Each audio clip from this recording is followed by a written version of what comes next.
All right, for those of you out on vacation, I hope you're having fun or packing or whatever you're doing. So I'm going to do these two videos separately. I'll do growth in one and decay in another. So remember, growth is going to be like the story we read today in class, where if we have our graph, our exponential growth, it's going to go and go all the way up. This tail will always stay into your second quadrant. It'll never cross down. It'll get close, but it'll never ever touch and go below into your third quadrant. So an exponential function is a function in function form. So we're going to say f of x equals a times b to the x. Remember, an exponential function, our x is going to be up. A can never be 0 because then everything would just equal 0, and b has to be greater than 0. Again, for growth it has to be bigger, and it's not going to be 0 because then anything to the 0 power or something 0 to the power would just be 0. And b can't be 1 because it has to be growth. That would just be a straight line if b was 1 because nothing's going to change. Exponential functions are non-linear. Again, they're going to grow. So we're going to see here a linear function. We know a linear function. This would make a straight line. I would go to 9 and it would be a positive slope like that. But to prove this, I know it's going to kind of look back and we're going to have our this would be linear arithmetic sequence because I'm adding 3 each time. Now we know an exponential function. Here's my table that I used. And I know this is going to be exponential because when I'm growing, I'm multiplying by 3. So again, this would be a geometric sequence as well as an exponential function. Function, when it has y equals, sequence would just be this expression. Okay, so that's the difference between exponential and a linear. Linear is going to add, exponential is going to multiply. Okay, so for writing the rule, all right, we're going to start here. Oops, I didn't cut very well. To write the rule of the function, we have to identify a is going to be our starting. So a is where we're going to be here with our 0. So where it's going to be our our y-intercept almost. So here my a is 8, and my b is going to be what am I multiplying by. So I have to look for, I multiply by 2, multiply by 2, multiply by 2, multiply by 2. And remember, same thing when we're doing our series and sequence, we have to make sure we check the whole table, not just like the first 2, because then it could grow something different and it would not be exponential. So our b was a 2. So then my function is just f of x equals 8 times 2 to the x power.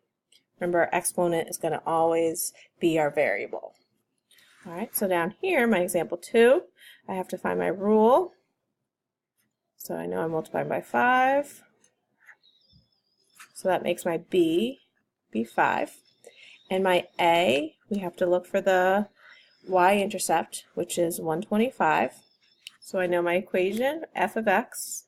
We can also use y equals, if you wanted to, equals 125, which is my a, times 5 squared.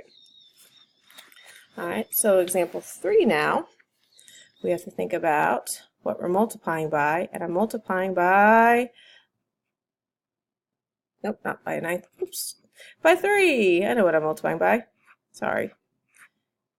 Okay, so I know my b is 3, and my a is 1/9. So here, I'm going to be f of x equals 1/9, 3 to the x power.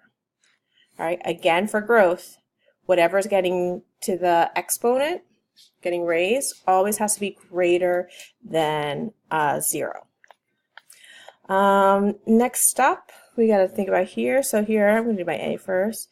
My a is 2, and I want to think about what I'm multiplying by, and I know I'm going to multiply by 3. Okay, so I know my b is 3. And again, you don't have to necessarily write all this out. You can just do it by inspection. But since these are our notes, I'm going to kind of show where I'm getting that. So 2 times 3, the x power. All right, now comes the fun part of graphing. So again, graphing, we can use our table to help us. For these, I like a table helps out. So remember, we're going to pull from our table. So I know my A and my B. Remember, our A is our y-intercept. So I'm going to plug that right in the middle, 0, 3. And my B is 2. So I'm going to use 1, 2. Again, you can pick your inputs, but since this is exponential, I would always go with just 1, 2, 3, 4, go with a couple negatives as well. So remember, we're just going to multiply everything by 2. So 3 times 2 is 6, 12, and then I have to multiply by 1, divide by 2, and I get 3 1/4.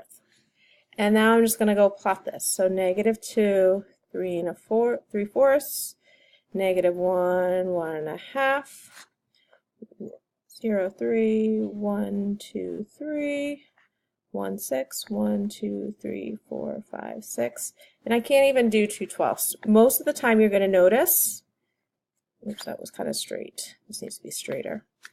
That it's just going to go, you won't be able to plot too much. And remember, these are functions, so we need to have our arrows on both sides.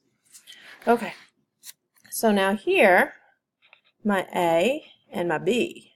So remember, B is always what's getting raised, the base to our exponent, so 2. Now there's no number in front. So when there's no number in front, it's always going to be a 1. So again, in my table, I have 0 and I have 1. So I'm going to pick 1, 2, -1, -2. Those are always good points. And I know I'm going to multiply by a factor of 2. So this is going to be 2 and 4. And then I have to divide, so I'm going to get a half. And then I'm going to divide it again and get a 4th. So then I'm going to go graph. So -2 1/4, a half, 0, 1, 1, 2, 2, 1, 2, 3, 4. Okay, and we can kind of go there. And kind of go up like that. And we can also think about here, my slope up 2 over 1 is B. If I go over here, my slope, my B was 2.